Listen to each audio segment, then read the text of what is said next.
Sometimes we look back to go ahead. Only a decade or so ago, there was a car that gained such wide acceptance that it became a classic in its own time. When the Ford people were ready to produce a new kind of a car of tomorrow that was conceived to be the finest in the world, it had an enviable reputation before it was born, because they called it the Continental. Great new engineering in power and construction were worked out. The problem was this: how to create a new Continental with the rakish charm of the classic and still have an automobile to inspire future stylists for years to come. The design went through development stages. Finally, one that captured the best of everything emerged.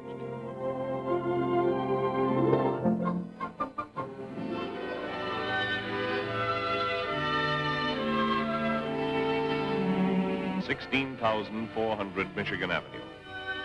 Here took place a significant development in automotive history. On August 20, 1952, two men drove up to these old buildings.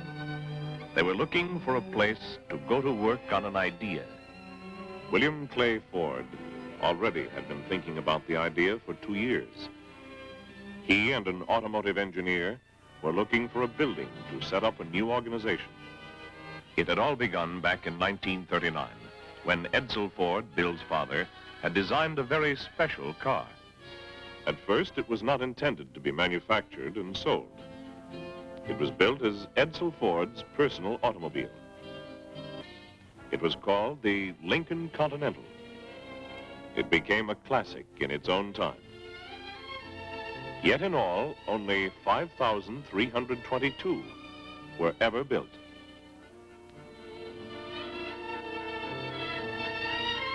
With the tremendous demand for volume-produced automobiles after World War II, manufacture of the Continental was suspended in 1948. But it never really passed from the scene. Even fan clubs of Lincoln Continental owners were organized, and people kept asking, when are they going to start making the Continental again? Now, in 1952, the work was actually underway in the gymnasium of the old schoolhouse. There were many questions. How should this car look? Should it resemble the old Continental? Or should it be a wholly new conception? 2 points were clear. It must recapture the crisp styling of the old Continental. It must take its place at the head of an established family of fine cars. Into this new frame, a special passenger compartment was engineered with a new low roofline, but with the same amount of room inside. But when they finished this basic engineering, they had only begun. Now, they had to style it, design a new shape into which this engineering package would fit. Bill Ford had a broad styling concept, which he called modern formal. There was still more than a year ahead of exploring on this alone. Sometimes they thought they had it.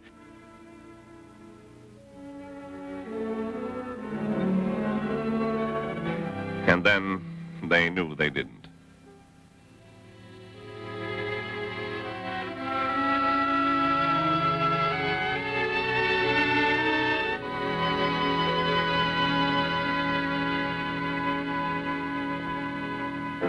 Bring the finest car in the world didn't come overnight.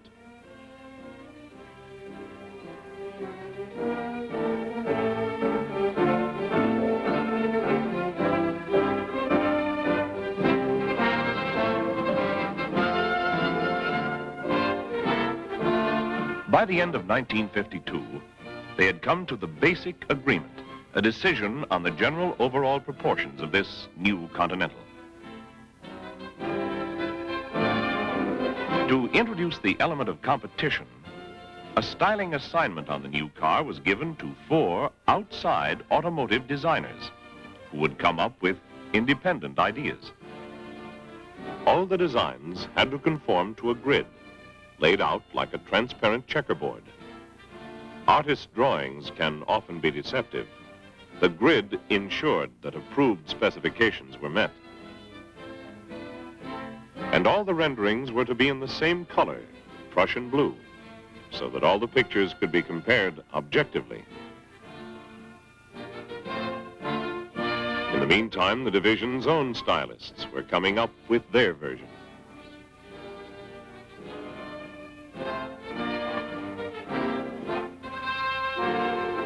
It would be a fair and open competition.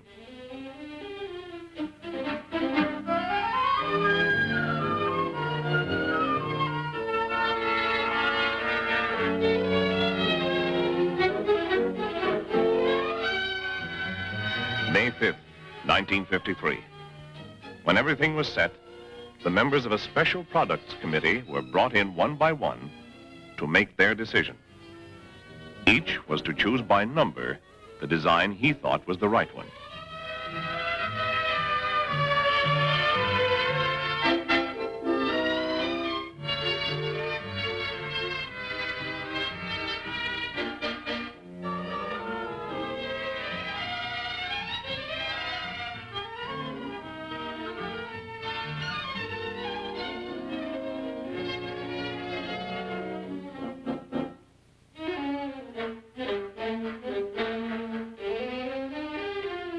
Which design would they select?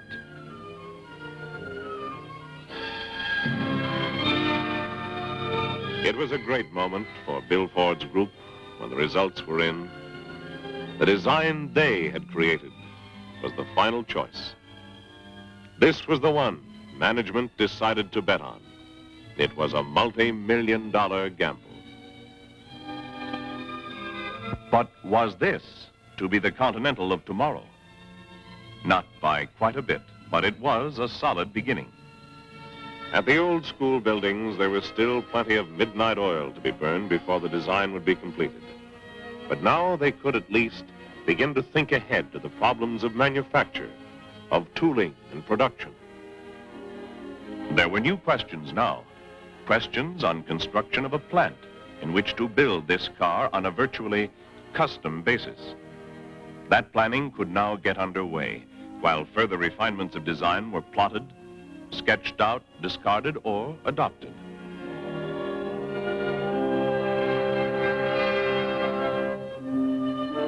While scale models were built and studied and modified, while full-size clay and plaster Continentals were shaped and reshaped to achieve what the engineers and stylists wanted. September 29, 1953. It was as a plaster car that the new Continental received final approval. But a mock-up like this is really only a kind of three-dimensional picture. No, drive it and see it the way it would really come to life, in motion. Based on what was decided about it in lifeless plaster, a copy in metal was the final step. This meant more months of planning and detail work.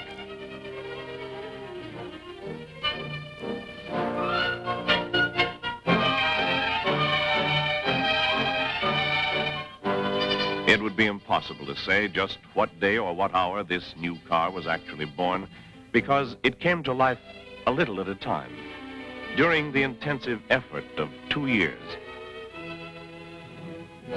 But as good a day as any was December 24, 1954, the day before Christmas.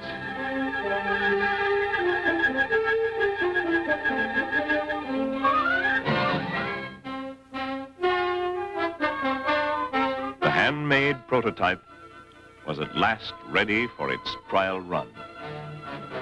There came the instant when the wheels turned under power for the first time. Everything that had gone before was preparation.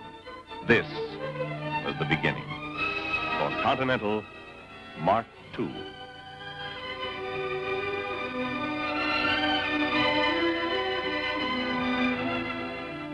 Of course, there was a tremendous amount of work to do yet Before it could be manufactured on an assembly line, it would have to go through a complete and tough test pattern.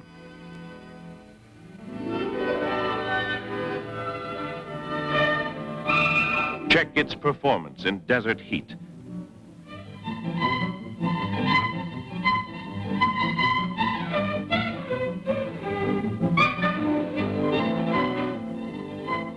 And under winter conditions that were more severe than any place on Earth.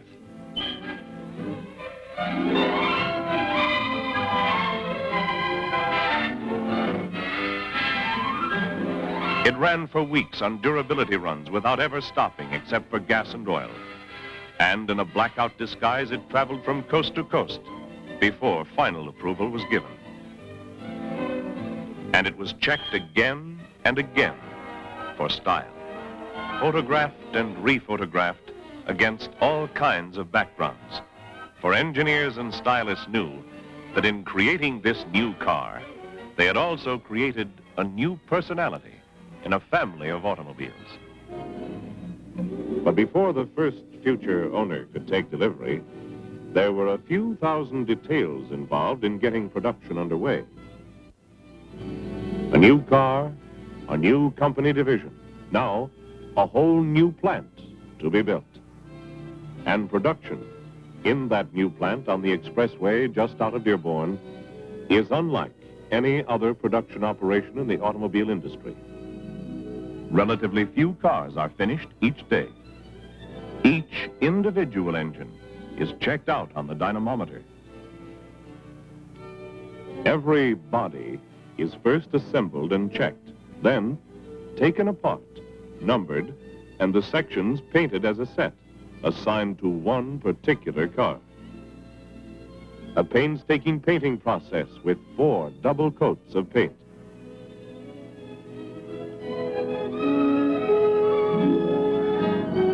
Each double coat is sanded and baked before the next is applied. Wheel covers are hand-assembled rather than welded, producing a superior chrome finish. Higher standards in plating techniques were set to provide a chrome trim that would last unblemished for years. Hand-fitted leather goes into interiors of every car. Not just the prototypes, but every Continental made goes out for a severe road test. And the results of the test will be checked down to the performance of every bolt. So this is the way it happened. Over a period of more than 4 years, the concept of modern formal styling came to life, growing from rough designers, engineers, and stylist sketches to a specially designed plant. And with it, new products, new jobs, carrying on a tradition of progress. And here, tradition is brought forward ready for tomorrow.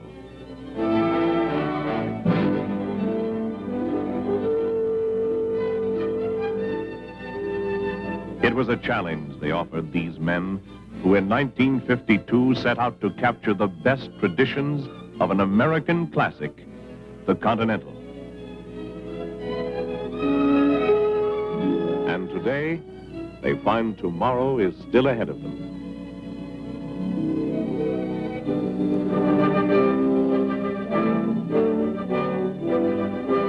Continental Mark II is finished, but the job of keeping it ahead is the challenge for the future.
Watch this next shot closely, and you'll see what I mean about torsion bar suspension.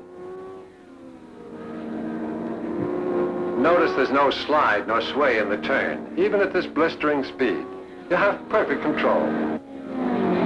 All the starters at Indianapolis since 1953 have been equipped with some type of torsion bar suspension. Looks as if that's about all on this reel. You got room for another customer? Hi, Tom. Turn on the lights and come on in. This is Helen. How do you do? How do you do? And Carl. Carl, nice Mr. to and know you. Mrs. Bowman. Tom, I'm very glad to know you, I'm sure. And this is Tom Taylor, another automobile bug like me. So Harvey's found a new audience for his home movies. He has a wonderful collection. We were enjoying every minute of it. All I did was mention this new torsion suspension I've heard so much about. Man, I sure pulled the trigger. I didn't know the gun was loaded. You really put your foot in it now. I'm just an amateur. Tom's an authority on the subject. He's one of the automotive engineers who developed and perfected the first torsion bar suspension on a passenger car in this country. Well, I don't get the point of this torsion bar gadget. I don't want to go racing around corners at 90 miles an hour. I want a car that's comfortable and safe and reliable. A big, roomy car I can relax in with a powerful engine and good brakes. So where does this torsion bar business fit in? I was merely showing that the racers have proved that torsion bar suspension gives the best possible control of a car. I know what Helen's driving at, and she's right. She'd probably have gotten your point if you'd started way back at the beginning. I guess you're right at that. Go ahead, you tell her. Well, you know the story as well as I do, Harvey. Cars have always been your hobby. But they've been your bread and butter for a good many years. Why, you're part of the story. Hey, fellas, let's quit passing the buck. Yes, you said it started way back. What did you mean? Well, a moment ago you said you wanted comfort in your car. What we in the automobile industry call a smooth, soft ride. Look over here. These old beauties were some of the best of their time, but they rode like buckboards, jarred the living daylights out of their passengers. So from the very beginning, automotive research and engineering faced the problem of developing a softer ride. They used buggy springs and wagon springs, crosswise of the chassis and lengthwise of it. As early as 1910, our company installed shock absorbers as standard equipment on this model. And of course, each year cars were being improved to provide more power and performance. But practically everything that made the ride softer decreased the load carrying capacity and increased the car's tendency to pitch and bottom. And the faster a car could go, the more hazardous the soft ride became. By the 1930s, just about when I started with the company, we had engineered and developed a manual ride control so the driver could adjust the ride to the road and the rate of travel. The need for this compromise indicates the dilemma automotive engineers faced. Soft ride versus control. In other words, what price comfort? To get the soft, easy ride the customers demanded, they had to compromise safety, stability, and control. Well, I don't see where all this is leading. My car seems to ride quite comfortably, and well, I never have any feeling that it's out of control. In a sense, you're right. Especially in good driving conditions, on smooth roads with gentle curves. My point is, from about the mid-30s until a few years ago, automotive engineers fought the battle of comfort versus control year after year. Inevitably, of course, they arrived at some fair compromises. But consider the disadvantages of conventional suspension that still existed in even the finest cars up to a couple of years ago. What happens when you fill the back seat with passengers and the trunk with luggage? Why, the back end sinks down and the front end comes up. Right. This changes the steering alignment and decreases the stability of the car. Furthermore, at night, they make your headlights ride so high they're not safe for you, and they blind the oncoming traffic. And when you have to accelerate fast, the same thing happens. Front end up, back end down. Let's say you're going up and over a railroad grade crossing. The back end pitches up, then slams down and hits bottom. Or you come to a dip in the road. The back end hits bottom, then pitches up and out. You know, one time I threw the children, the dog, and some packages right off the back seat on the floor, just that way. When you go around the corner, even at moderate speed, the front end dips and the car tends to roll. Whenever your car's weight shifts off balance in any direction, you're losing control. When you have to make a hard stop, what happens? The car pitches forward, of course. And if you're on slippery pavement, well... And obviously, as we increase horsepower and speed, these control factors become even more critical. And no matter what they do to improve the conventional types of suspension, in which the front wheels and rear wheels are independent of each other, these things we've been talking about can't be overcome. Here's why. When you hit a bump in the road, a chain of 4 reactions takes place. The front wheels go up, then come down. Then the back wheels go up and come down. At normal road speeds, the front end is still dropping as the rear end is rising. This throws the back end higher, and of course it comes down harder, hitting bottom frequently. So where does this new torsion bar suspension idea fit into the picture? I'm getting to that. That's where Tom here, and the men working with him in research and engineering, scooped the rest of the automobile industry. Scores of our engineers worked on it. Don't forget, we had the finest equipment, facilities, and technicians to work with, and a tradition of leadership in research and engineering that dates back to the early part of the century. We reason this way. Further attempts to reconcile the comfort versus control dilemma by merely improving conventional suspension systems could result only in minor improvements. But if we can employ an entirely new suspension principle that would give a soft ride and still keep the control already obtained in the race cars, well, we could have our cake and eat it too. And that's just what they did. Well, just what did they do? Maybe I can show you. Harvey, how are you coming with that scale model chassis you were building for me? Just about done with it. Need some touching up yet.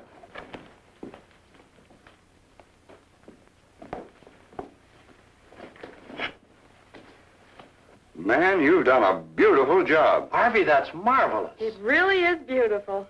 This shows the perfected torsion level suspension system. These long white rods are the main torsion bars. Where are the springs? The 2 main torsion bars are the springs.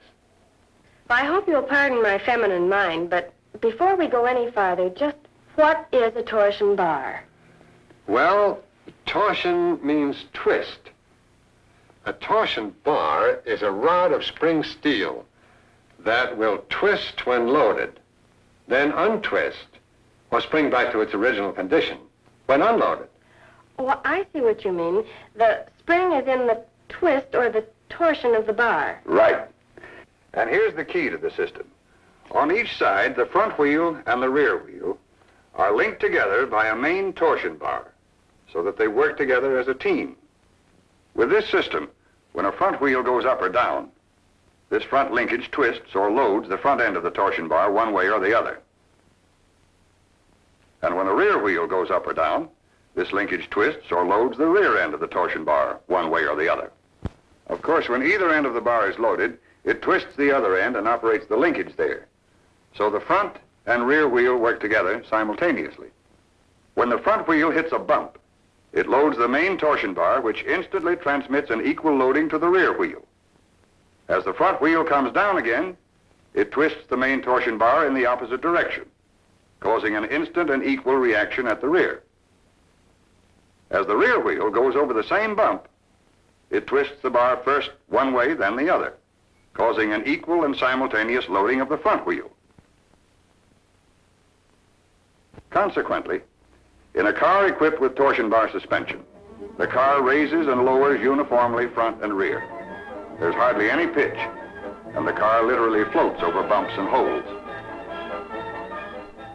When the car comes to a hard stop, its weight shifts forward, and the front end wants to dip down. But remember, the rear axle torque arms are instantly loaded the same way, so the whole car squats down with very little pitch. On the other hand, when accelerating away from a stop, which tends to lower the rear and raise the front, the rear axle torque reaction tends to raise the rear end of the car to keep it level. What keeps the car level when taking a corner? It's because we use the force, which makes an ordinary car sway, to actually stiffen the spring action of our torsion bar. You see, this torsion bar gives us the softest spring action when its full length is used to take the shock of a bump. The bump loads only one end of the bar at a time. But when turning a corner, the bar is loaded from both ends at the same time, front and rear wheel. So only one half of its length acts like a spring for each wheel. This momentary stiffening of the spring action is what keeps the car level on corners. Another thing, this new torsion bar suspension system automatically levels the car when the load is changed. That is, when more passengers or baggage are added. These two short torsion bars and this electric motor actually do the leveling. When the rear end of the car is loaded or unloaded, the levelizer mechanism starts automatically. A built-in time delay keeps it from working until it knows that this load change is not just another bump. After several seconds, the mechanism levels the car.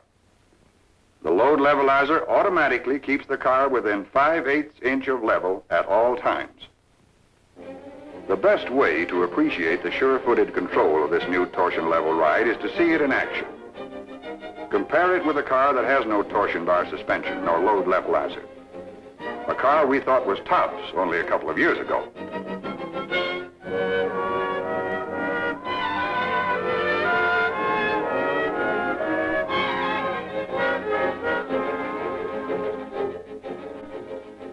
With our torsion level ride, as we call it, we can have both comfort and control. We can have our cake and eat it too. Yes, I see what you mean, all right. You must have a perfectly fascinating job to design and develop things like this. It never gets monotonous, that's for sure.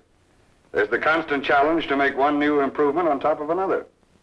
For instance, the elimination of the shift lever from transmission systems. The what? How can you drive without it? Up until recently, even the so-called automatic transmissions have not been completely automatic.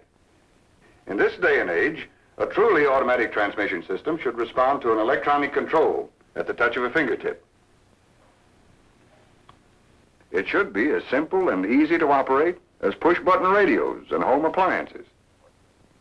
So our engineers have designed and developed an automatic push-button selector that controls our automatic transmission by an electronic device, as easy as turning on a light.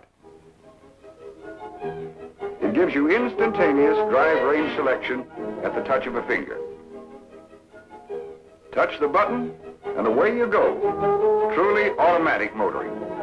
What a wonderful convenience. Real touch and go driving.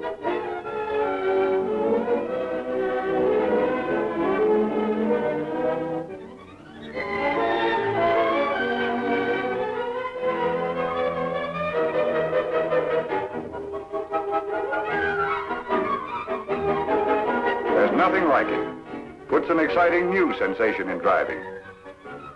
Like taking off on a trip to the moon. What happens if you accidentally push the wrong button? It's foolproof. An automatic safety control built right into the electronic selector cancels your mistake. Have you figured out how to eliminate the driver yet? Sometimes solving one problem gives us the answer to another. For instance, drivers like the ease and convenience of an automatic transmission. But they also want the gas mileage that overdrive gives. So one of the greatest improvements we could make would be to build the economy of overdrive into our automatic transmission. Well, how come that's never been done before? Because the combination is mighty hard to do. To achieve the economy of a slower operating engine at a given car speed, it required 3 elements in the right combination. We had to have an ideal engine, transmission, rear axle combination.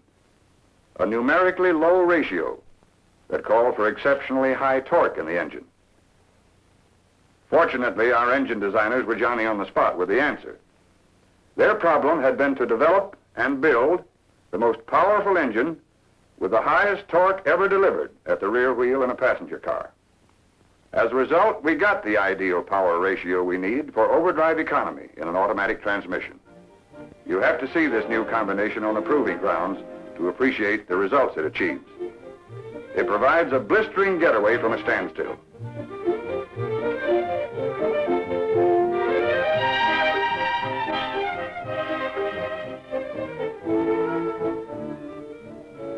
has tremendous reserve torque for climbing steep grades. And the new economy of overdrive in our automatic transmission, plus our push-button controls, are an engineer's dream come true.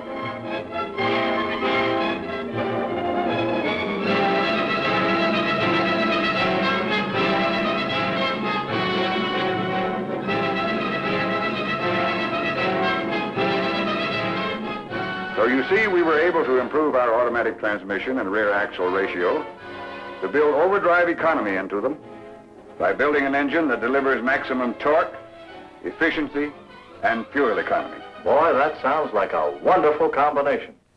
Here's another spot where there was room for improvement. The conventional differential. Why? Well, if you've ever been caught in soft sand or mud, you'll know what I mean.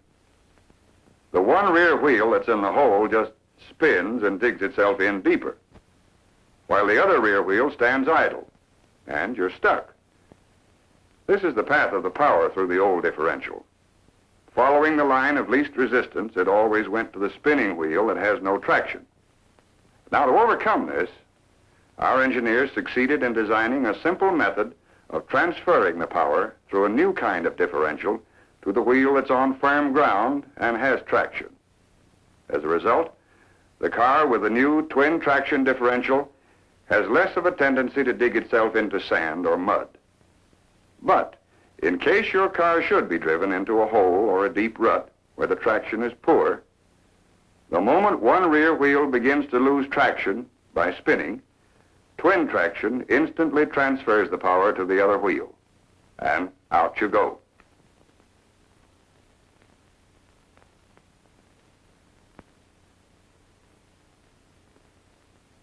On rough washboard roads, where sometimes the rear wheel bounces and spins when power is applied, this new instantaneous power transfer from the bouncing wheel to the wheel that has good traction avoids that chattering spin. It makes a smoother and safer turn on rough or slippery pavements. And on winter ice, where the old differential would spin one wheel helplessly while the car stands still, now with twin traction, you not only move off the ice easily, you have enough power and enough traction to pull 5 cars off the ice. This is the first great improvement in rear axle design since we introduced the hypoid gear rear axle in the early 20s. What else have you up your sleeve? Oh, we're working on all kinds of developments we can't even talk about yet.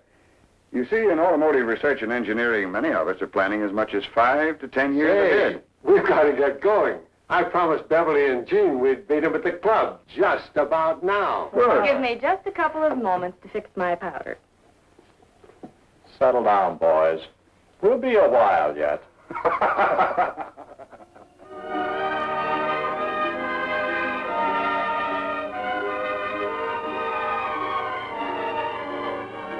There's no point in taking both cars. We're all coming back here afterward. Which one shall it be? Let's take this one. Okay, we'll take your car and leave mine here. Who's going to drive? You've already decided that, haven't you? Say, Harv, let you and I sit in the back for a change just to see how it feels. Okay by me.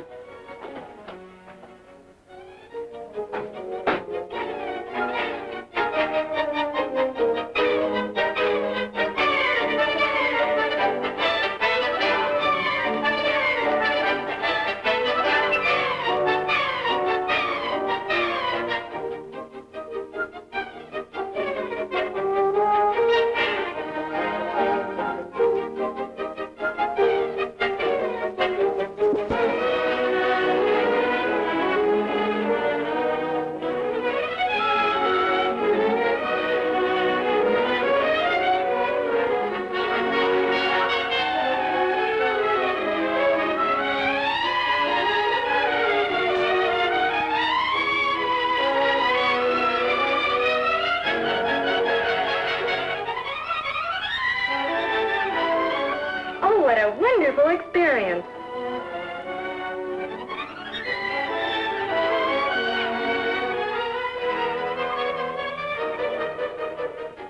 Hey, mister, you want to see something really terrific? Watch. How about that, huh?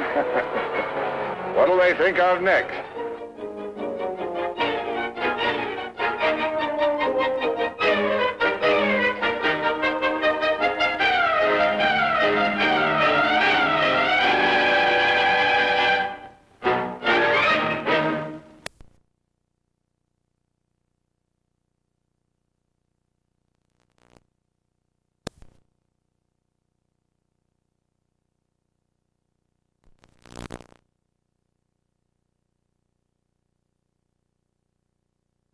This 1957 model has all the gadgets anyone could ask for.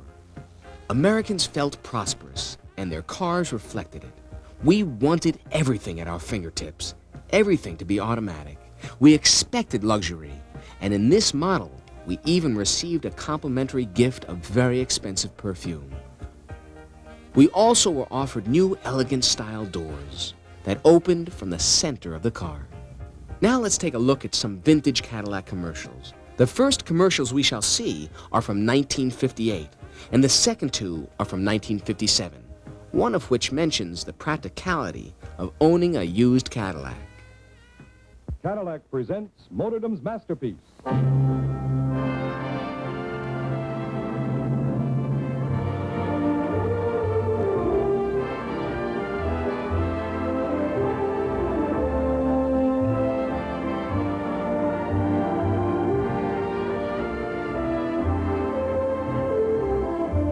Cadillac's newest marvel of styling and engineering is now at your Cadillac dealers. The 1958 Cadillac is brilliantly new in beauty, with fabrics and appointments that introduce a new concept of interior elegance. And Cadillac's dynamic 1958 engine and revolutionary air suspension provide a totally new experience in modern motoring.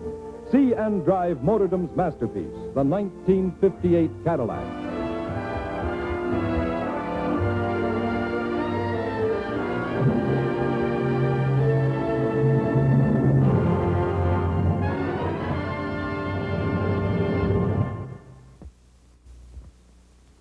As you can readily see, the Cadillac motor car for 1958 is a rare masterpiece in all the things that make a Cadillac a Cadillac. There is its clean, graceful symmetry of line and the protection provided by its many safety features. Every window of every Cadillac is safety plate glass. And of course, there is its remarkable look of stature and substance. Never before have Fleetwood coach-crafted comfort and spaciousness been blended into such interior elegance. And most assuredly, it has set its own extraordinary pace in modern motor car performance. And optional on every model is the wonder of air suspension. In the way it looks, rides, and drives, this is Cadillac's finest. We hope that you will take the time to see and drive this magnificent new Cadillac very soon.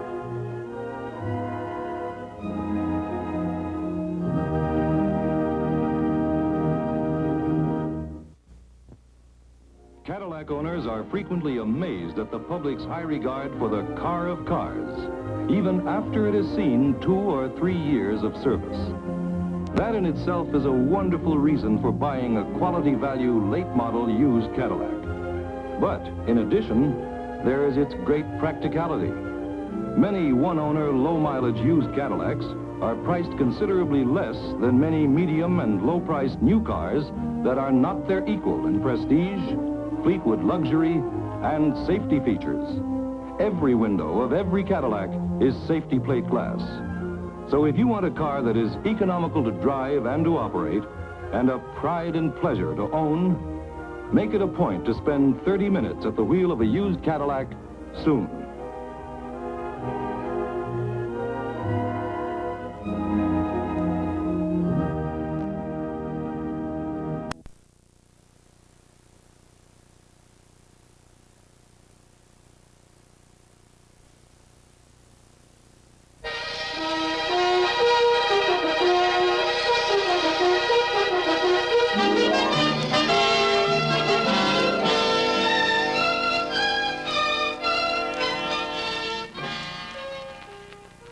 You have seen the incomparable new Continental Mark III and the new 1958 Lincoln. Now you know you have quality products to sell that can really make you money. You have what one automotive magazine has already called the most radically changed cars of 1958. Actually, no such totally new cars have been produced in the last 20 years. Your first look told you that. But to help you really get out and sell these truly new cars, you're going to need more than a once-over look and a lot of glamorous words.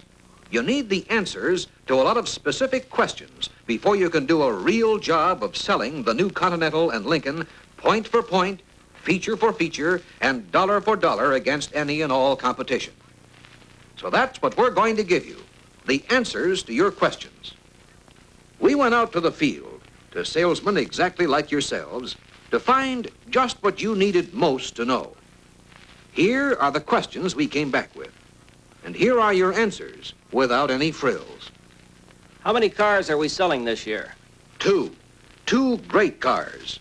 The new Continental Mark III, and in the same classic tradition, the new Lincoln for 1958, in the Premier Series and the Capri Series. How many models in all?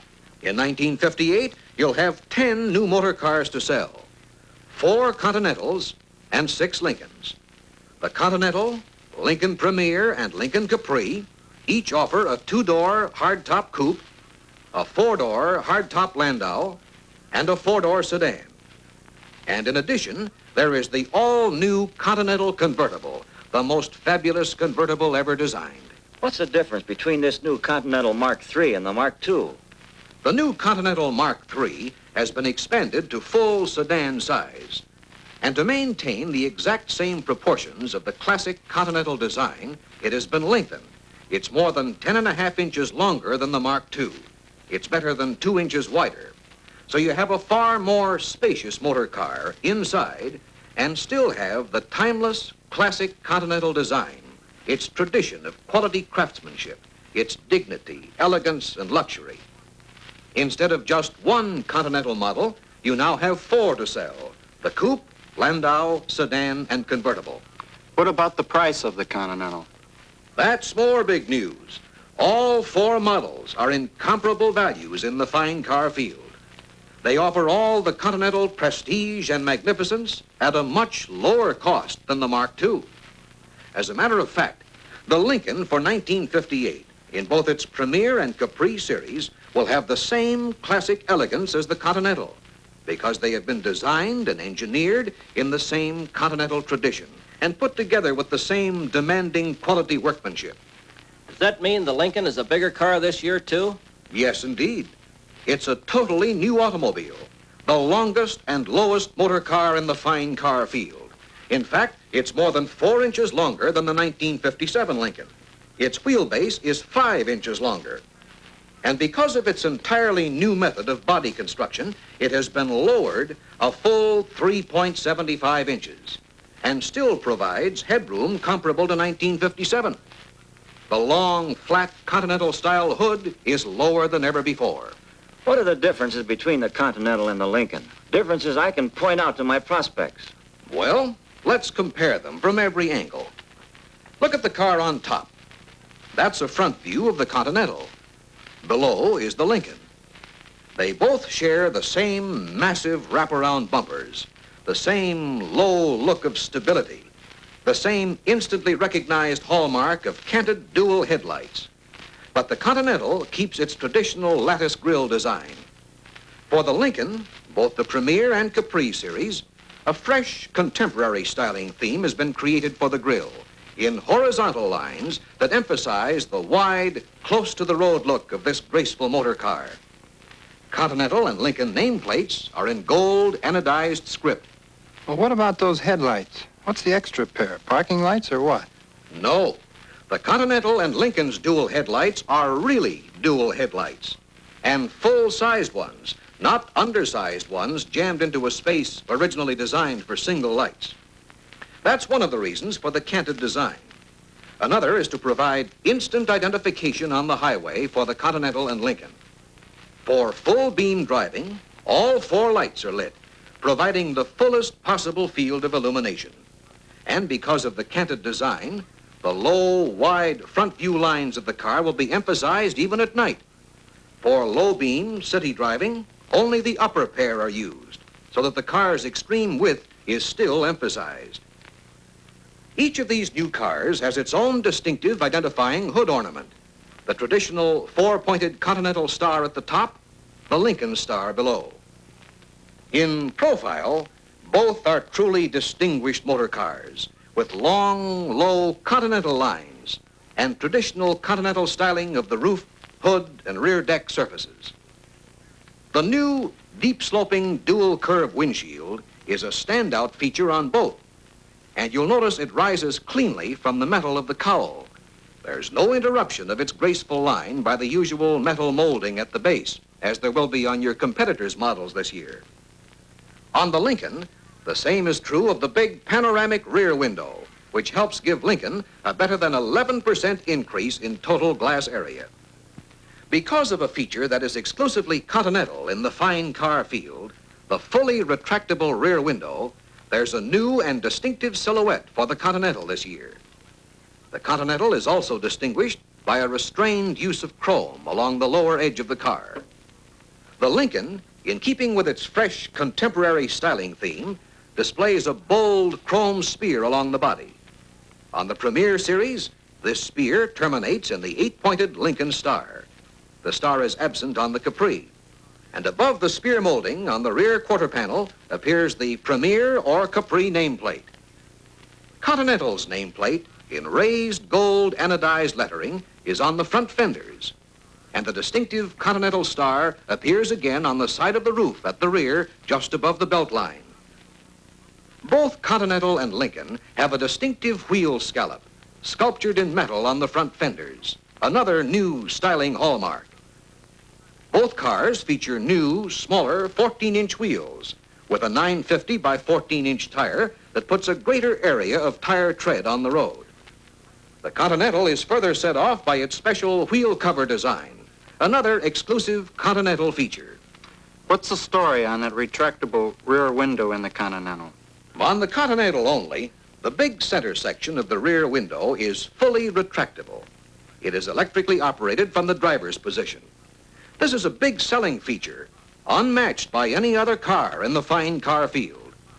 With the rear window retracted all the way, a Continental owner can have straight-through ventilation, an open-air feeling he cannot get in any competitive car.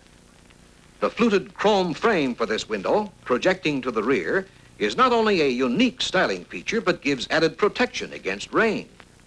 The L-shaped moldings at the base, sweeping to the rear, give a sense of forward motion. Even the convertible has this retractable rear window, making it the only convertible in its field available with a rear window of glass. Now, let's see how both cars differ in the rear. Solidity, stability, and the clean-cut lines of the Continental tradition are evident in the rear styling of both cars. There's a new and distinctively different concave design to the back panel in 1958. And each car reflects its own individual front grille treatment in the back panel design. The Continental above, the Lincoln below. Set in the slender oval of the back panel, each has its own original treatment of the rear lights. On the Continental, there are twin tail lights. The outboard tail lights also serve as stoplights and turn indicators.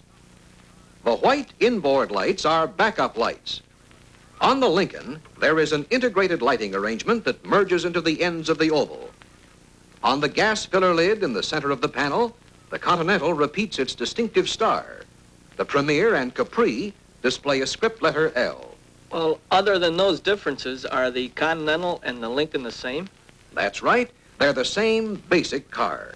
Same wheelbase, same engine, same transmission, same instrument panel, and everything else the same. Naturally, the interior trim is different. We'll get to that later. And because of the Continental's exclusive new retractable rear window and the mechanism to raise and lower it, in the Continental there is no package tray, and the rear seat has been moved forward about 3.5 inches. What's the difference in inside room between the four-door models and the coupes? None at all. Coupe, Landau, and sedan all use the same body shell. The interior dimensions of Continental, Lincoln Premier, and Lincoln Capri are all the same, except for that slight move forward for the Continental rear seat. In fact, one of the biggest stories you'll have to tell this year is the tremendous spaciousness and roominess of these great cars. I heard we have a new body construction this year. Is it really new? Because if it is and it's an exclusive, I sure want to go to town on that. And you can. It's completely new and exclusive in the fine car field.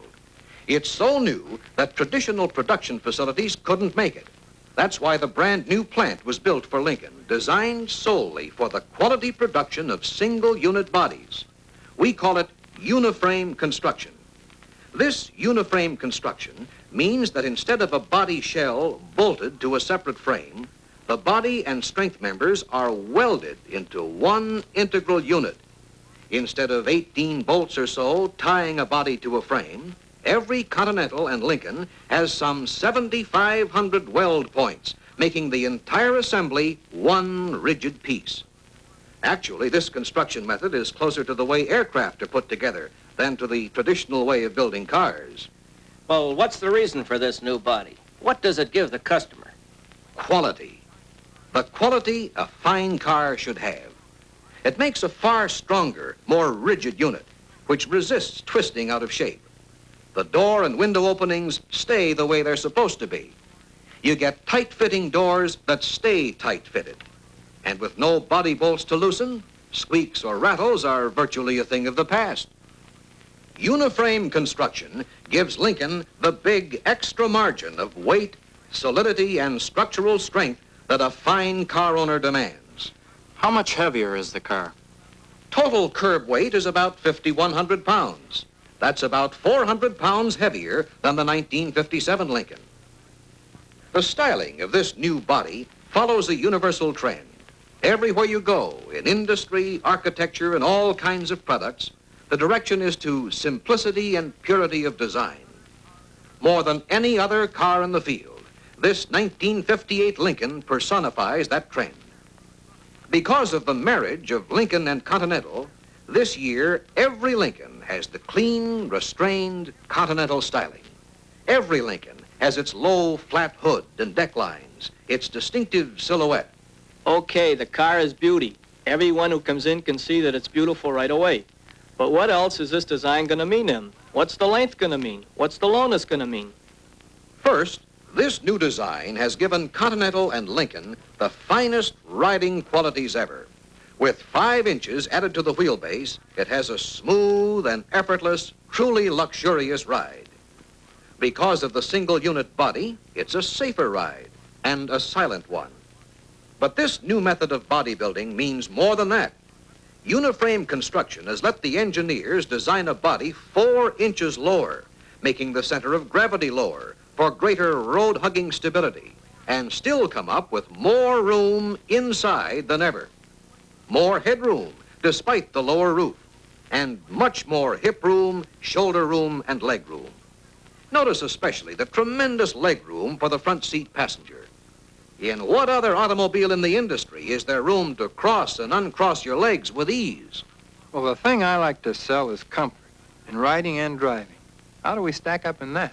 Believe me, you've never had a better sales story to tell. Besides the tremendous roominess in the 1958 Continentals and Lincolns, you have the longer, lower, single-unit construction that's safer and quieter. Foam rubber seat cushions provide extra seating comfort. And the riding qualities. Here again, it's an all-new story. Redesigned ball joint suspension for the front wheels. And a new rear suspension system, which brings a new meaning to fine car comfort. In 1958, the rear suspension uses coil springs. Springs designed to do exactly the job they're supposed to do, and that is to provide the most comfort for the passengers. The thrust of driving and the pull of braking no longer need to be transmitted through the springs. Those forces go directly to the car through new trailing arms. And there is a track bar tying the rear of the suspension system to the rear of the single-unit body, giving greater lateral stability. But this suspension system does more than provide a more comfortable ride. Now there is virtually no rear-end squat when you accelerate, and freedom from the usual front-end dip when you stop. There's visual comfort, too, in the great expanse of the new dual curve windshield, a windshield that both sweeps around at the sides and slopes back at the top to give even greater visibility. How about distortion?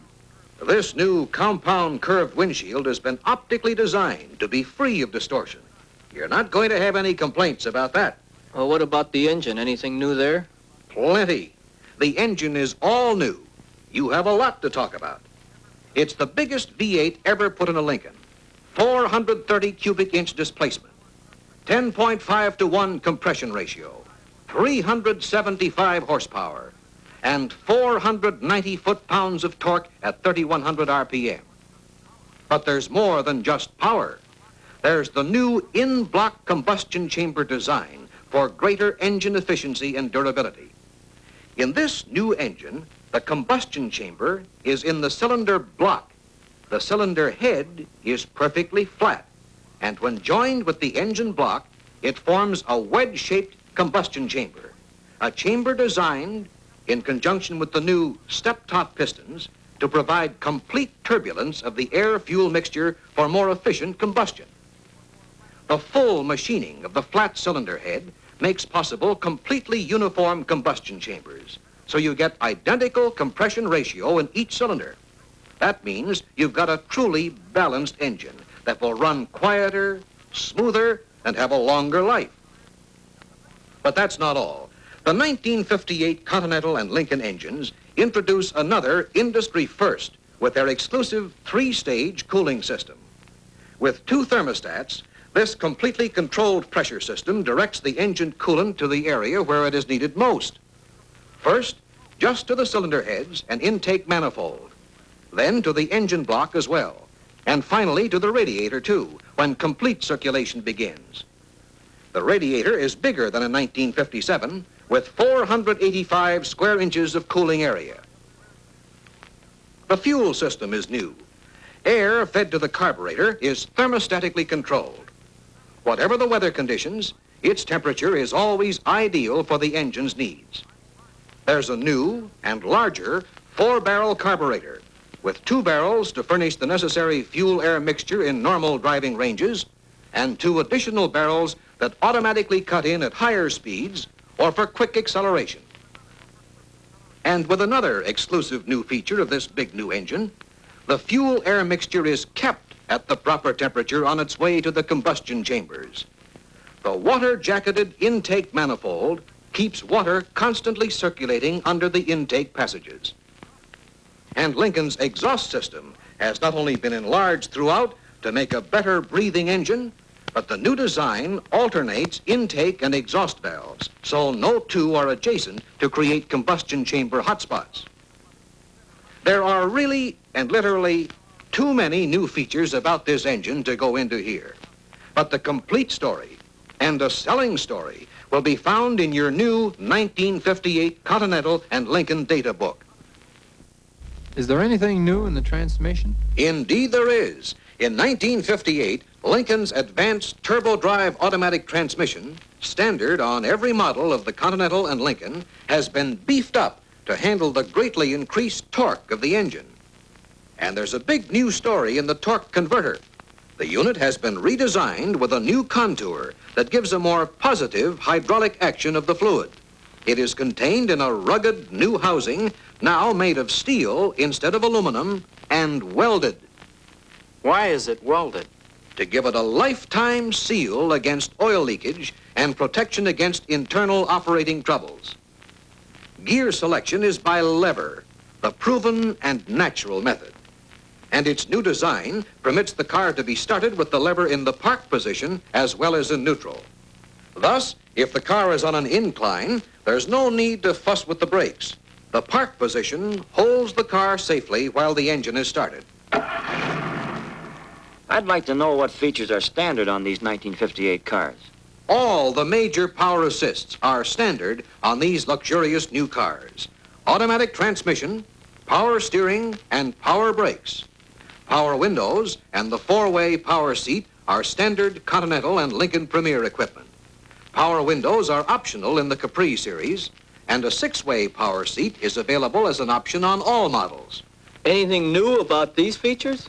Yes, there is. Although the wheels are smaller this year, Lincoln engineers have designed brakes with much wider shoes, so that there has actually been a 43% increase in effective braking area.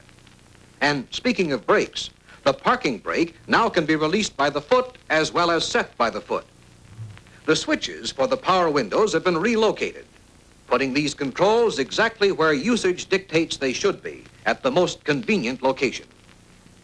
Another exclusive feature for 1958 is this electric lockout switch, which cuts out the individual window controls and puts all windows, including the vent windows, solely under control of the driver. On the Continental, the switch for the power-operated retractable rear window is also here on the driver's armrest. What are the optional features this year?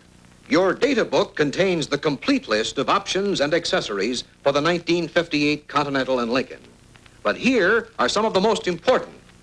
A 6-way power seat, electric door locks, a remote control electric trunk lock, an electronic headlight dimmer, heater and defroster, air conditioning, push-button power lubrication, automatic starter, a new AM radio, a new FM radio tuner, an extra fidelity radio speaker, tinted glass, nylon tires, directed power differential, and power vent windows.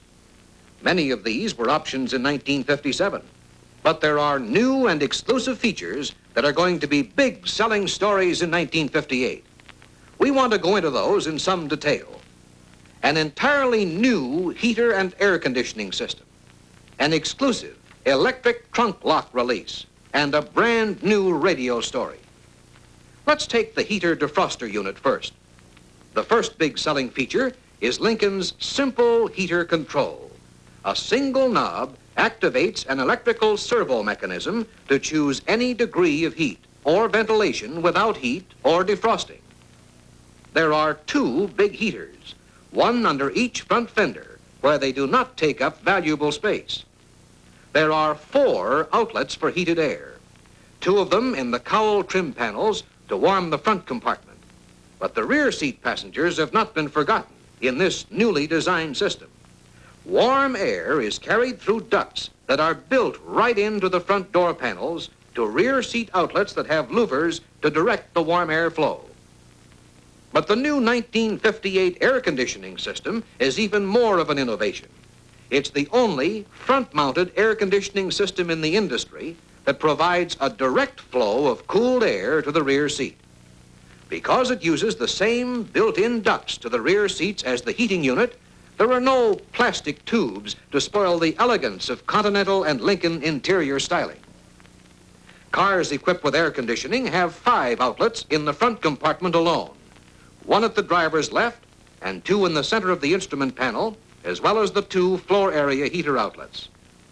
Air conditioning controls have been built into the same single knob control used for the heater.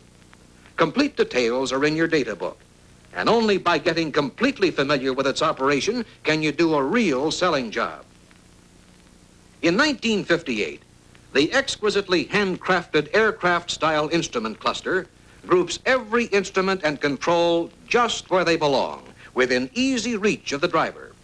This new design provides an almost unbelievable amount of room for front seat passengers. Well, what about the radio, or just what's included in the radio package? The ultimate in car radio reception.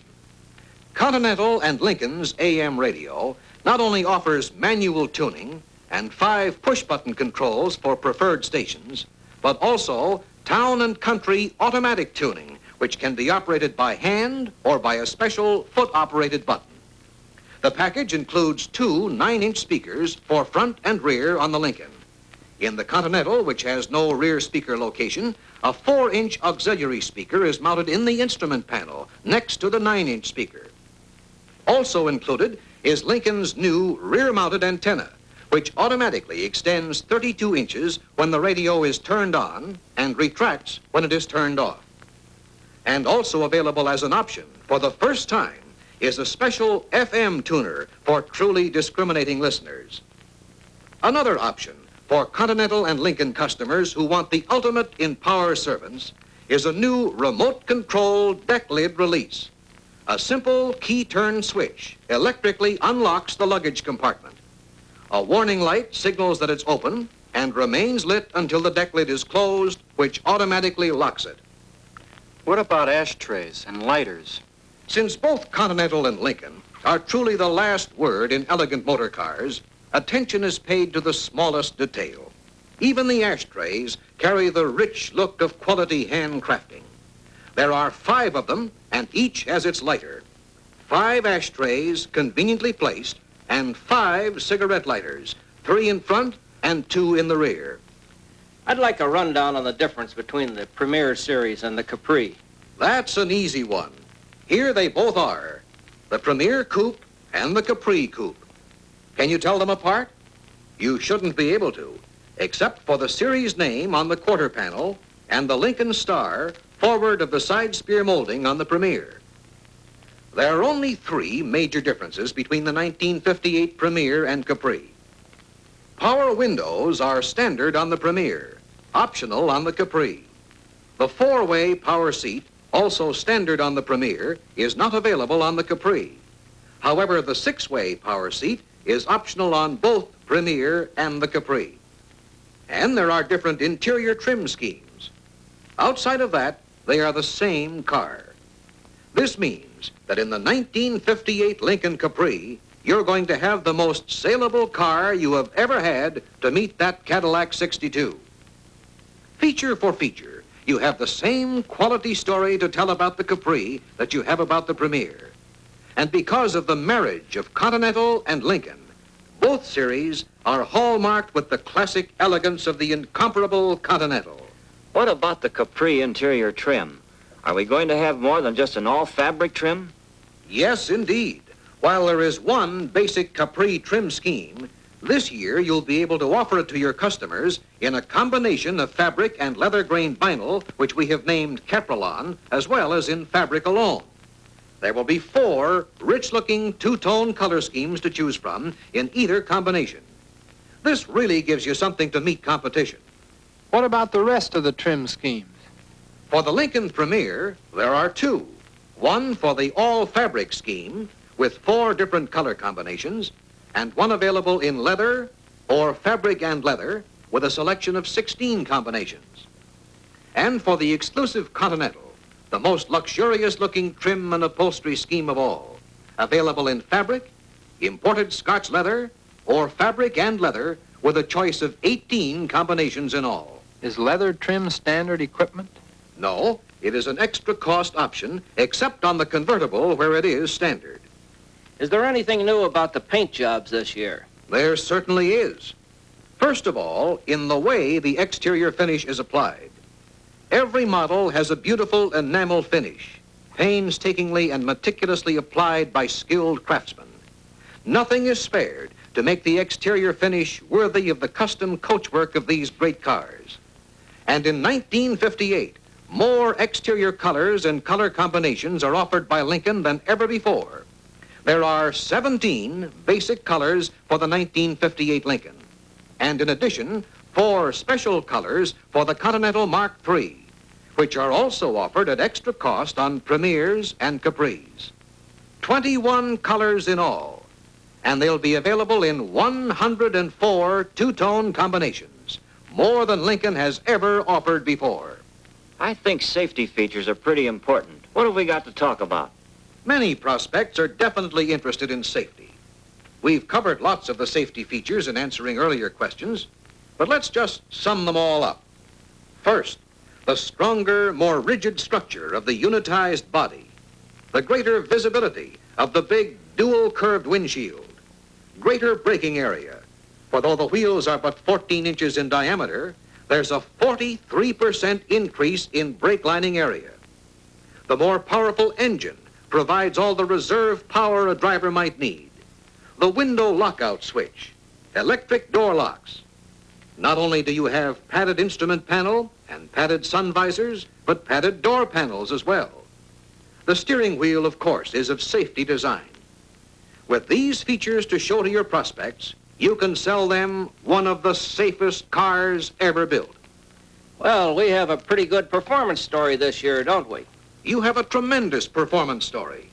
with Lincoln's totally redesigned new engine, a stronger and yet lighter engine displacing 430 cubic inches with a compression ratio of 10.5 to 1, 375 horsepower, and 490 foot-pounds of torque at 3,100 RPM, the 1958 Continental and Lincoln are superlative road cars, unmistakably the finest performance in the fine car field. How's the cornering?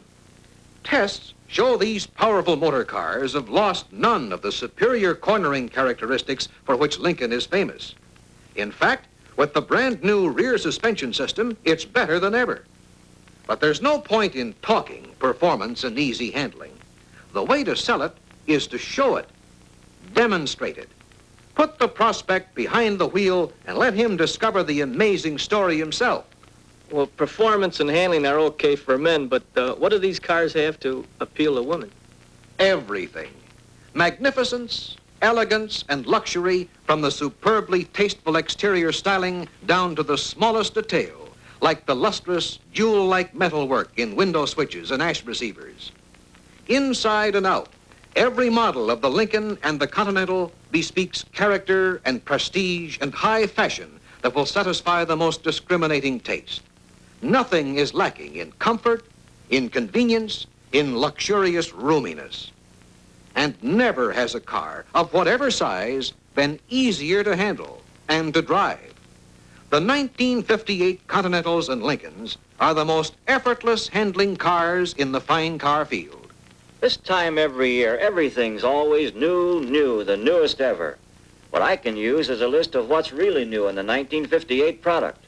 A list of the biggest sales stories I can tell. As you've probably realized by now, Lincoln in 1958 has the most totally new line of motor cars in the fine car field. And we mean really new. Starting with its new single-unit body, a completely new way of manufacturing Lincolns, which brings new safety, new strength and rigidity, and a new kind of luxury ride to the fine car field, as well as the highest standards of quality coachwork. And spaciousness. The new cars are unequaled in interior spaciousness. Don't overlook that selling feature. There's the new suspension system, which sets up new standards of fine car riding and handling. You've got a new engine to talk about, the most powerful V8 ever put in a Lincoln, with a brand new in-block design of a combustion chamber that means new performance, new, quieter, more efficient power, with a 3-stage cooling system and a water-jacketed intake manifold. You've got a completely new heating and air conditioning system, scientifically designed to be the most easily operated system ever put in an automobile. You've got totally new styling, clean, simplified design, inspired by the classic elegance of the incomparable Continental, which puts a new, unmistakable kind of beauty on the American road. And there's more to sell than beauty. Longer wheelbase, a lower center of gravity, greater glass area, are functional selling features that stem from this Continental-inspired design. You've got a new Continental Mark III, a classic motor car in its finest edition, plus a new kind of Continental, the superb new Continental Convertible, and a new position for Continental in price to offer you greater coverage of the luxury car market than you have ever had before. And in all of this, in every exquisite motor car produced, Lincoln and Continental, new meaning to the word quality when applied to an automobile. You ask what's really new? In 1958, you have the greatest new opportunity you have ever had. Whether your prospects want comfort, convenience, safety, performance, prestige, a distinctively different motor car, true classic elegance and quality, any and all can be theirs in the Continental Mark III and the new Lincoln. For such quality motor cars, there must be nothing less than quality salesmanship. You cannot afford to sell these masterpieces any other way. They are unmistakably the finest motor cars in the fine car field, the incomparable Continental Mark III and the magnificent new Lincoln, Let's sell them, and let's sell them right.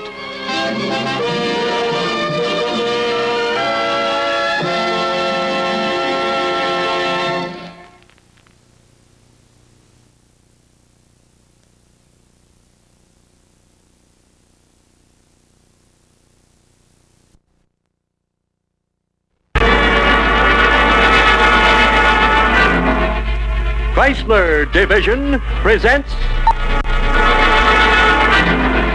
the 1959 Imperial, America's finest motor car. Imperial, the name that's a symbol of the finest in luxury and elegance. By imperial decree, elegance. By imperial decree, silence and luxury. By imperial decree, distinction and prestige. Yes, the majestic Imperial still wears the crown for distinctive styling and engineering achievement among the luxury cars of America. Here is a car that's beautiful and distinguished, whatever way you look at it. The biggest style changes have been made at the front. Low, massive, elegant. A masterpiece of rugged, sparkling beauty that gives real front-end protection as well as added distinction to the great Imperial line of motor cars for 1959. The new dual headlights have been lowered to be in line with the grille. And notice the new treatment of the front fender over the lights. New front fender ornaments add a touch of elegance without being flashy. There are two changes at the side. One is the longer front fender molding, the other is the new side sweep molding. As you see, it now flares out and down into a wide expanse of gleaming chrome. Sparkling new wheel covers add to the Imperial's classic beauty. An all-new bumper adds an important note of extra quality and refinement to the entire rear design.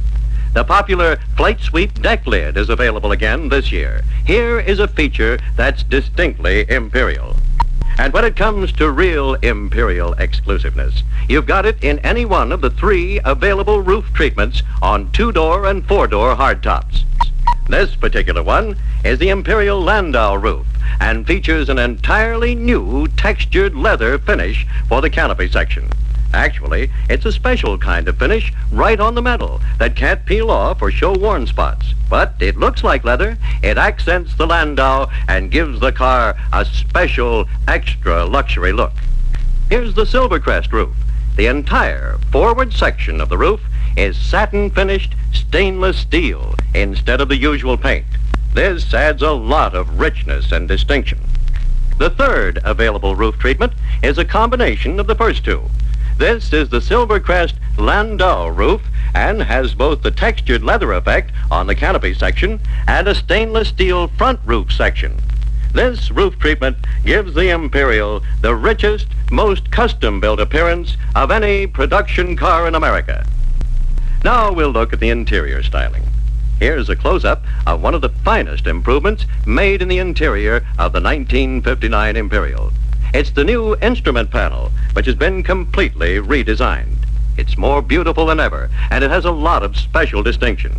At the same time, it's the most functional panel ever to be put on an American car. There's a new horizontal ribbon-type speedometer. It's good-looking, and it's extremely easy to read. The panels at either end of the speedometer are the right and left turn indicator flashers. And a big feature is the lineup of controls on the panel itself, such as parking brake release lever, light switches, ignition switch, and so forth. A clear plastic plate covers the entire instrument cluster. It's edge-lighted so that the instruments are easily identified and read. Another lineup of controls is located and clearly marked just below the panel itself. Two of these are standard on every Imperial. One is the knob for resetting the trip odometer. It's just to the left of the steering column. To the right of the column is the knob for setting the electric clock. The others are provided as required. Over at the left of the panel, arranged vertically, you can see the push buttons for the TorqueFlite transmission. This year, the drive button and the reverse button are separated by the neutral button for safer driving. In a similar vertical position to the right are the controls for either the new push-button heater or for the new push-button air conditioner, whichever optional unit is desired. The push-button air conditioner combines both heating and air conditioning functions. A lever below controls the temperature. In addition to the beautifully designed instrument panel, the interior of the 1959 Imperial is a rich combination of harmonious color. Here are new fabrics, new materials, and new styling, all combined to give the most luxurious interior possible. And speaking of new interior styling, here's an exclusive feature that puts Imperial far ahead of all competition. 1959 Imperial offers exciting new development in seat design. Here is a natural for Imperial buyers. As demonstrated in the Chrysler engineering film, this seat is revolutionary in front seat styling and convenience. Every demo should have one. The standard front seat on all Imperial models is the luxurious notched back seat, covered with the finest fabrics obtainable. Crown Imperial four-door sedans have a fabric of nylon mixed with Dacron and cotton. The bolsters are of high-grade broadcloth. Custom Imperial features a mixture of nylon and rayon fabric with vinyl bolsters. The Baron models have all broadcloth upholstery made of 100% wool, giving a rich, extra luxurious appearance. And here's a touch of added luxury and convenience in front compartment design. Both the Crown and Le Baron feature new front door armrests with a hidden storage compartment. Also featured on the 1959 Crown and Le Baron is a folding center front seat armrest in the four-door hardtop and four-door sedan. These added touches of elegance are good selling points. And while you're looking at the front compartment, notice the new safety recessed steering wheel and that sturdy crossbar with a soft, protective padding on it. A full opening above the bar allows easy reading of the instruments. A firm, restful grasp is provided by two ribbed grip areas with thumb indentations. Yes, from front to back, luxurious elegance is the keynote of the 1959 Imperial interiors. A folding center armrest gives added luxury and comfort to the rear seat of all Imperial models except the convertible. For rear seat passenger protection, a safety bolster is built into the top of the front seat back on all Imperials. Deep piled carpeting in dark harmonizing color tones is used on the floor as well as for scuff panels at the bottoms of doors and on the lower half of the front seat backs. Yes, as shown on this Crown, the roominess, the comfort, the ultra-fine car feeling, everything has been improved to make the 1959 Imperial a leader in style and luxury in the fine car field. In just a moment, we'll tell you how our engineers achieved more roominess. Also, you'll find out why Imperial will be at the top in quality as well as in styling. In order to provide the best in Imperial quality, the decision was made to build the Imperial motor car in a plant by itself. The Imperial plant you see here allows Imperial plant personnel to work on Imperial only. Each car is given detailed attention and inspection, and orders can be handled much more efficiently. In this new plant, inspection, tooling, and engineering employees utilize their full time on Imperial, and every car is fully tested. This, combined with a stepped-up, all-out quality control, is a guarantee to our customers that they'll receive the finest automobiles ever produced. The famous Imperial body is completely different from any body built by the Chrysler Corporation. The designing engineers had one goal in mind: quality workmanship that would produce the finest in strong, safe, quiet, luxurious ride. With this thought in mind, new features have been designed for the 1959 Imperial body. For example, the floor pan has been lowered 2 inches in the rear compartment to provide more roominess. This is made possible by a new drop rail frame. And the new floor pan is stronger than ever because of a supporting beam attached to the frame. So for 1959, the rear seat passengers in the Imperial will sit more comfortably and with plenty of room for their feet in an easy, relaxed position. The front and rear seats are higher, and there's more rear seat legroom. This change is an important addition to Imperial's big car atmosphere. And here you see the newly designed B-post on the 4-door hardtop Imperials. The big flange or outside brace is completely gone. Now you can get in or out without anything getting in the way of your feet. Also, it adds more legroom. This combination of better seating and redesigned B-post gives you a real selling point in hardtop rear seat roominess. And when you ride in an Imperial, you really ride in silence. The Imperial for 1959 gives a more quiet ride because of extra insulation against road noises and vibration. First, undercoating is applied to the entire underside of the body, including rear wheel housings and the engine side of the dash panel. Sound-deadening mastic is sprayed on the inside of the floor pan, including trunk, quarter panels in the trunk area, front fenders under the headlights, engine side shields, inside of doors, in the underside above the fuel tank, and inside of the dash panel. Also, new Toughflex insulation with improved sound absorption qualities is attached to the entire roof panel. This is a 1/2-inch thick wood fiber product with a perforated paper center.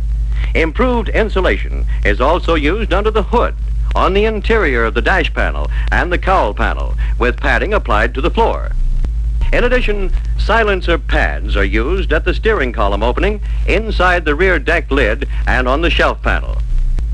Also, the new Imperial has greater strength and rigidity than ever before. The use of extra struts in the front sheet metal, reinforced front fenders, extra thick steel for the inner and outer roof rails of hardtops. In short, extra struts and braces and extra heavy steel throughout give the new body rugged durability. And when it comes to the chassis, Imperial has one of the most advanced in the automotive industry. Greater strength and twist resistance are provided by the full-welded box section side rails. The flattened box section has unusual resistance to side impact. The rail drops under the rear compartment to allow for the new lower floor pan. What's more, the front corners are reinforced to give extra body support, and the box section cross members add extra rigidity. Expert test drivers agree that the Imperial is the smoothest riding, best cornering car on the road today. It takes even the sharpest curves without tilt or sway. Of course, this is due to Imperial's Torsionaire suspension, the suspension system that makes coil springs obsolete. No matter how rough or tough the road, Imperial's famous Torsionaire suspension keeps the car on an even keel for a smooth, comfortable ride. Of course, air suspension with air springs at all 4 wheels was offered at extra cost last year on other cars. Tests proved it did not eliminate tilting, swaying, or dipping, but it did keep the car level at all times, regardless of load. Our engineers decided that by utilizing air to some extent, they could incorporate this leveling action with the proved benefits of Torsionaire. This has resulted in a new optional suspension system, True Level Torsionaire suspension. This system combines all the proved advantages of the original Torsionaire with the automatic leveling action of air suspension. Without True Level Torsionaire, a heavy load will cause the rear end to dip and the front to rise so that driver and passengers are uncomfortable. With True Level Torsionaire, even with a heavy load, the car stays level. The driver and passengers enjoy a relaxed and comfortable ride. In other words, True Level Torsionaire gives the added advantage of automatic air levelizing without any of the disadvantages of competitive air suspension systems, such as the complicated procedures necessitated by ordinary air springs when changing tires or towing a car. Without a doubt, True Level Torsionaire is the most advanced suspension system yet developed to give a smooth, comfortable, ever-level ride. This is available on all Imperial models as a new feature for 1959. And for smooth, level stopping, all Imperials offer power-operated total contact brakes as standard equipment for 1959. Imperial power brakes provide 72% of the pedal effort needed for braking to a stop. Braking is quicker and easier in an emergency without danger of brake locking when you make a panic stab at the pedal. And for greater safety, Imperials are equipped with an independent parking brake, which is mounted on the drive shaft and entirely independent of the service brakes. Conveniently applied with a foot pedal and released by a handle, this is the most powerful brake in the industry. Another standard on all Imperials is constant control power steering. The new compact constant control unit is located under the floorboard. Constant control power steering provides full-time steering help, easier parking, quiet operation, and more on-center feel of the wheel. The new 6-way power seat adjuster is standard on the Crown and LeBaron, available on the custom Imperial for 1959. Here is fingertip adjustment for real driving comfort. And another standard on both the Crown and LeBaron is the power window lift. This too is available on the custom Imperial. To add to Imperial's luxury ride, custom super cushion tires are standard on all models. These are 14-inch tires with a wide cross-section and hold only 22 pounds of air. These large, low-pressure tires soak up rough spots and give an extra smooth ride. But one of the most important new engineering developments for 1959 is to be found right under that beautiful sloping hood. Yes, it's the new Imperial V8 engine. Larger, stronger, more efficient than ever before, yet considerably lighter in weight. Imperial's new engine has a displacement of 413 cubic inches, a compression ratio of 10.1 to 1. The carburetor is 4-barrel, the horsepower 350, and torque 470. Here's an advanced design engine that gives more power, safety, economy, and smoothness in operation for relaxed driving comfort. And for relaxed driving at night, Imperial offers 2 new safety features. The first is an automatic beam changer. Mounted in a small, streamlined housing on top of the instrument panel, this electronically controlled device dims the lights automatically when another car approaches and switches to high beam when the car passes. A selector knob allows presetting of the range from 900 to 1,200 feet from the oncoming car. Manual light control can be used when desired. This device is available on all Imperial models. Also for safe night driving, Imperial introduces the Mirror-Matic. This new device provides a dim image when the light intensity from the rear exceeds a preset level. A control knob selects highway or city driving or off position. Mirror-Matic is not affected by neon signs or streetlights. Yes, the 1959 Imperial really has everything. And let's not forget, it'll be built to new, higher standards of quality in its own special plant and given more thorough individual testing than any other car built in America. The custom Imperial and Imperial Crown series offer 4-door sedans and 2- and 4-door hardtops. Also, a stunning Crown convertible. The ultra-luxurious Imperial LeBaron is available in the 4-door sedan and 4-door hardtop.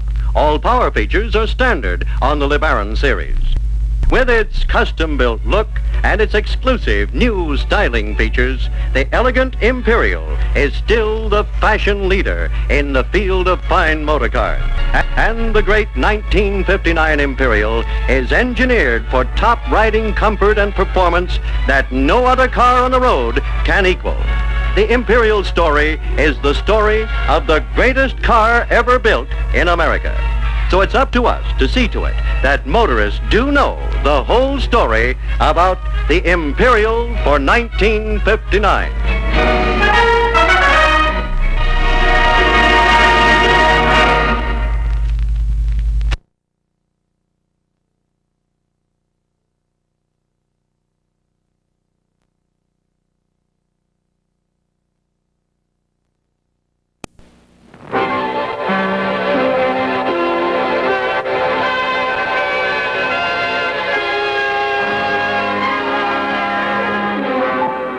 has been said that greatness is never achieved suddenly. Few better examples exist than the Cadillac motor car, whose supreme quality, inspiring performance, and breathtaking beauty have won for it a position without counterpart in public esteem. Cadillac's reputation as the car of cars has been almost 6 decades in the making. 57 years of painstaking development of those basic design and engineering concepts that make any of these proud motor cars, wherever it may be, instantly Cadillac. Cadillac qualities are thus endowed with a tradition, a continuity that appears each year in new and brilliant forms as the heritage that Cadillac, alone among motor cars, can bestow upon its owners. As a result, the creators of the Cadillac motor car face a challenge unique in motordom: to produce each year a car that surpasses any previous achievement in Cadillac's own brilliant history, while retaining the unmistakable hallmark of motordom's most renowned family of fine cars. This is a boldness and imagination, and the dedicated efforts of the finest designers, engineers, and craftsmen in American industry. A fine example of the effort required to meet this challenge is the styling development of the car. Here, preliminary concepts for the 1959 grille are under consideration. Months are consumed in the search for that elusive styling theme with the brilliant freshness, the regal elegance, and the exciting grace each such feature must have to be deserving of the name Cadillac. Hundreds of ideas are suggested, and from these, a few are considered sufficiently outstanding to be put to the test of full-scale examination. The survivor of this arduous, months-long competition is realistically finished in art as further proof of its qualification to be an accepted part of the car of cars. Now, in the 3 dimensions of a clay rendering, the grille becomes a gracefully integrated part of the overall movement of line of the elegant 1959 design concept. Artful painting simulates the rich, shimmering luster so characteristic of Cadillac's luxurious Fleetwood coachcraft.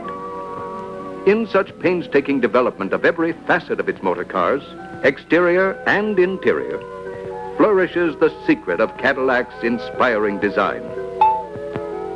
View now the proud result of all this dedicated enterprise. By appointment to the world's most discriminating motorists, Cadillac for 1959.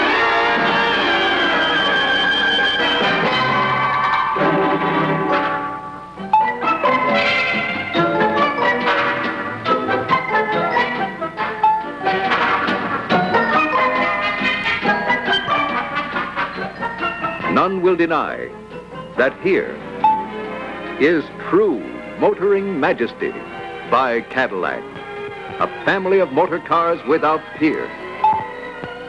This is the 62 Coupe in Vegas turquoise, with its sleek new silhouette featuring the widest expanse of glass and best vision for driver and passengers in all Cadillac history. The Coupe for 1959 is almost 4 inches lower than in 1958. It's a full 3 inches longer, too, 225 inches. Wheelbase is now 130 inches. In both the 1959 62 sedan and the sedan DeVille, the Cadillac owner has, for the first time, the choice of 2 body styles distinctively different in roof contour, number of side windows, and overall height. Cadillac and Cadillac alone can offer such a choice of body styles. Here, the 62 sedan in silver represents the handsome 6-window body style. This car is nearly 3 inches lower and 8 inches longer than the 1958 62 sedan. This sedan DeVille in Georgian blue is in the smart 1959 4-window body style. Fully 5 1/2 inches lower than the sedan DeVille of 1958, this body style features a panoramic rear window and protective visor. The Coupe DeVille in Inverness green cleverly combines quiet elegance with youthful dash in a styling theme designed for the broadest possible appeal. And this Dover White 62 convertible exemplifies a sporting flair, highlighting the styling of this glamorous series. The majestic grace of the Fleetwood 60 Special in Beaumont beige is dramatically emphasized by its simple sculptured lines and flowing chrome accents. In the great Eldorado series, the dashing elegance of this Persian Sam Seville exemplifies to the full the surpassing freshness of line and contour of these magnificent cars. The breathtaking smartness of this Hampton Green Biarritz for 1959 obviously qualifies it as the crown prince of the Cadillac royal family. Motoring luxury second to none is seen in the regal lines of the stunning new Fleetwood 75 limousine. And the exquisitely crafted Eldorado Brougham majestically crowns this 1959 Cadillac line of superb motor cars. All these stunning, boldly designed cars offer styling so sumptuous, options so exciting, engineering so advanced, that Cadillac will continue to be the unmistakable favorite of those who may choose their motor car without restriction. Let us examine in more detail the many significant advances that give the 1959 model year such a spectacular place in Cadillac's illustrious history. As seen in this 62 sedan, the treatment of the forward area of the 1959 models symbolizes the high point in styling elegance attained by the new Cadillac. The parking and directional lights, larger and individually chrome-edged, form a breathtaking cluster of gleaming chrome and crystal. In contrast, and adding further to the low, broad look of the car, are three eye-arresting horizontal lines of chrome. The bumper, massive but without a hint of heaviness. The unusual and distinctive chrome grille divider, and as a crowning feature, the line formed by the leading edge of the hood and fenders. The wider hood now extends on either side to the very centers of the fenders. This uniquely functional feature provides far better access to the engine compartment while allowing the fender crown molding to cleverly conceal the lines of the hood opening. Sparkling chrome emphasizes Cadillac's sleekly curved new Vista panoramic windshield that offers front, top, and side vision totally unapproached by conventional windshield designs. The skillfully styled horizontal lines of the front area carry the eye in natural sequence to the side of the car, where further beautifully conceived lines of chrome sweep rearward to join the graceful upward flow of the fins. Outstanding to the knowing eye is the design of the 1959 chrome moldings that taper to a delicate and thread-like thinness in a typical example of superior Fleetwood craftsmanship. Smoothly integrated into the car's undeniable feeling of motion in action is the vast expanse of safety plate glass of the new rear window. Altogether, the 1959 Cadillac has more than 40 square feet of safety plate glass. Below the rear window is the interesting new taillight styling with its airfoil look and nacelle-like housings. The backing lights are highly functional, surrounded by the largest reflectors ever used for rear illumination. The jewel-like grille adds a rich sparkle to the overall treatment of the rear. A smart new vinyl-coated lining enhances the luggage compartment interior of all models. Although the deck lid has been lowered, usable luggage area remains as spacious as last year. Regal styling deserves regal dress, and never have the color choices for a new Cadillac been more breathtaking. From an almost infinite number of color selections come brilliant hues of new and varied splendor for 1959. All are acrylic paints with tough plastic, adding long, long life to these arresting colors. Another outstanding advancement for Cadillac for 1959 is the new door design. There is more headroom, ensuring ease of entrance. In addition, the quarter window has been moved rearward. As a result, the 1959 Cadillac is delightfully easy to enter and leave, despite a much lower silhouette. The dazzling new 1959 interiors are another example of superior design ideas superbly developed in Cadillac's interior styling salon. To the Cadillac stylist, the successful interior must not only be a joy to the eye, but a source of supreme comfort, convenience, and safety every moment the driver is within the car. And the successful interior must be all these things to all members of the owner's family. In no other year has Cadillac so successfully fulfilled these high requirements. Elegant new fabrics, dazzling appointments, the latest in instrument panel sophistication, continue the Cadillac tradition of unequaled, functional high style. Safety with satisfying smartness is the theme of the new instrument cluster design. The instruments are closer to the driver's eye level and a mere 2 1/2 inches below his line of sight. The transmission quadrant has been carefully relocated for easier viewing through the steering wheel. The smaller wheel is of an appealing new design, handsomely accented by the bright chrome horn ring. For added convenience, the clock, an advanced all-electric design, and the ignition control are closer to the driver. The enormous glove compartment is conveniently flanked by new all-metal ashtray lighter combinations. By designing into the seating of its 1959 cars true posture control, Cadillac achieves new heights in comfort in a car long famed for its effortless driving. The elegant fabric selections in the 1959 Cadillac add richly to the luxury feel of these superb motor cars. In the 62 sedan and coupe, 7 ultra-smart options are available. Typical is this glamorous combination of blue-black Carlisle cloth and blue-coated fabric. Another stunning fabric is Mojave, the satin-soft nylon material previously available only on the Eldorado Brome and the Fleetwood 60 Special. The pattern of fine, narrow pleating is another upholstery feature usually found only on the most exclusive custom-built cars. The door treatment is of equally high style. The upper portions are Elascofab, beautifully set off by delicate brushed chrome accent strips and inlaid jewel-like crests. Below this, fabric in a vertical pleated design contrasts handsomely with the horizontal chrome divider strip and the deep piled Trieste carpeting. In the Series 62 convertible, pleated patterns accented by leather-covered buttons form dazzling interiors. 7 options, all featuring luxurious leathers, are offered.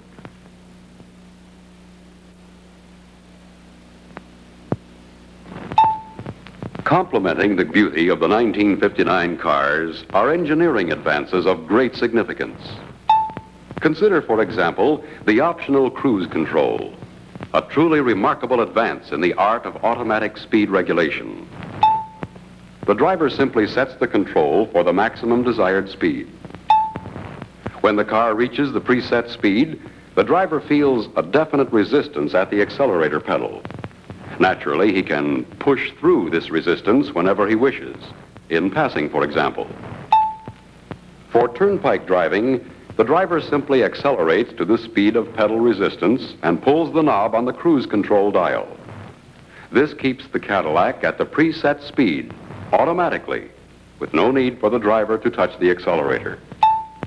New 3-speed, all-electric windshield wipers with Camo-Matic action clean a larger area of the windshield than on any other car, and annoying changes in the speed of the wipers are completely eliminated. Continuing the roll call of advanced engineering achievements for 1959 are important new improvements in Cadillac's safety power steering. A new rotary valve makes the 1959 inline power steering instantly responsive to the movement of the steering wheel by the driver, while fully maintaining Cadillac's famed feel of the road. When parking, the redesigned system now responds with far less driver effort, making quick work of the most challenging steering maneuver. Important new improvements in air conditioning continue the impressive list of comfort advances in Cadillac for 1959. The passengers now have such complete control over the system, they can enjoy the exact type of cooling they prefer at all times, even when the car is parked with the engine in idle.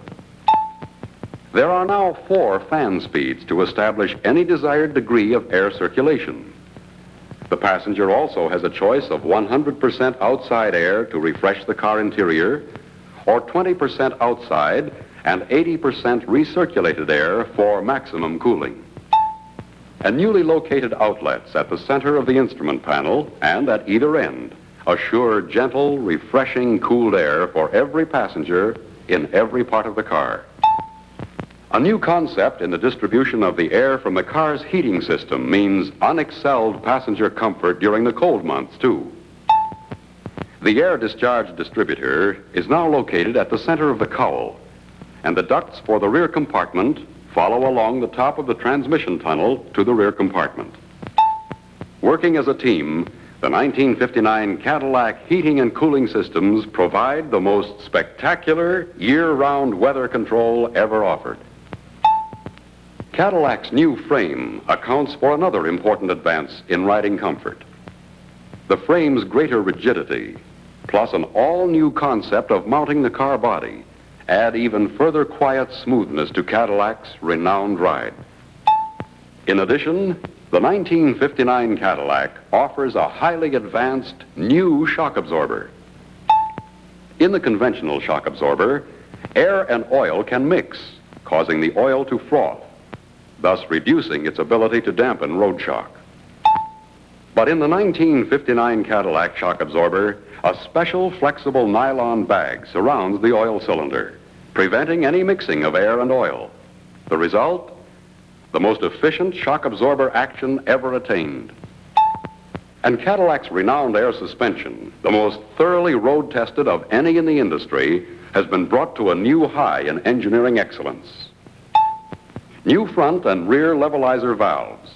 New bushings mean level attitudes when accelerating. Elimination of bottoming, and an overall softer, better balanced ride.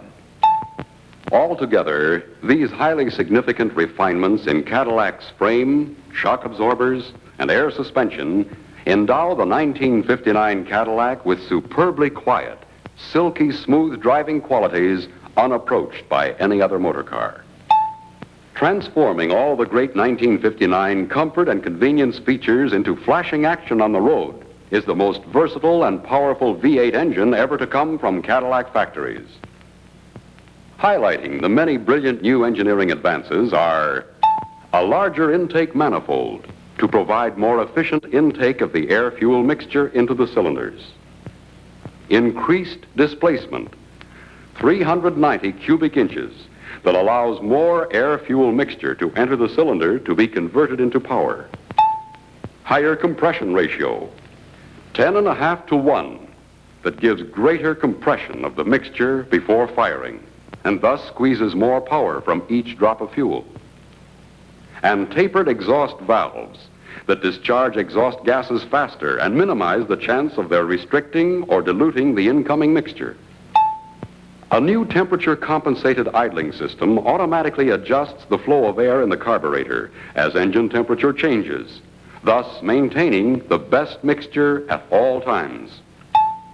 In addition, a redesigned automatic choke control with a new heat source achieves important new fuel economies during warm-up and short-range driving.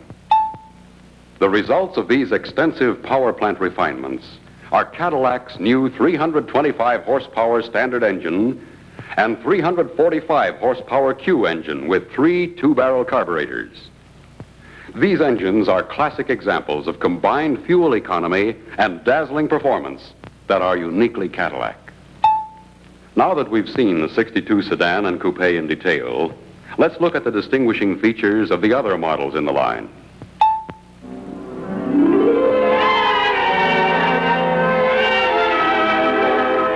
The magnificent DeVille models carry motor car luxury to even greater heights of shimmering elegance. A handsome identifying name graces the rear fender. Never before have the DeVilles offered such rich, surpassing beauty. As witness this superlative Coupe DeVille interior combination of green Coronado and leather, with its motif of fashionable cloth-covered buttons. With such a multitude of superb high styles to choose from, the 1959 Cadillac owner has unparalleled freedom to fully express his individual taste in motor car design.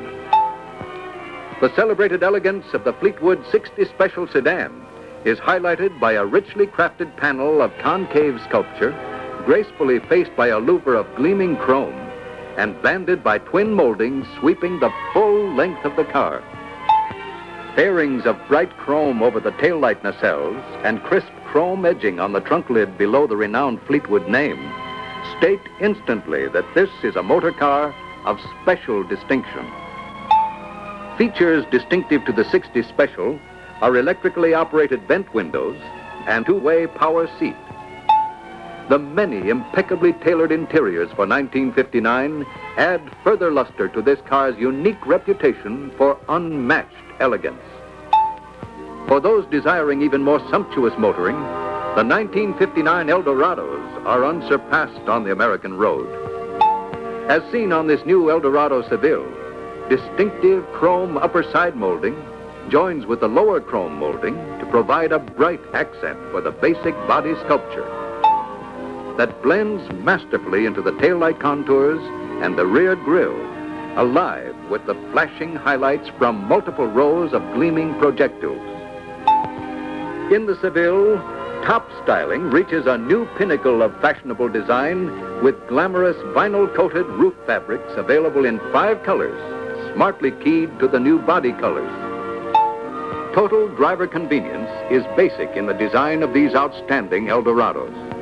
Electrically powered window vents and windows, tinted and shaded rear window, 6-way power seat, power-operated trunk lock, radio and heater.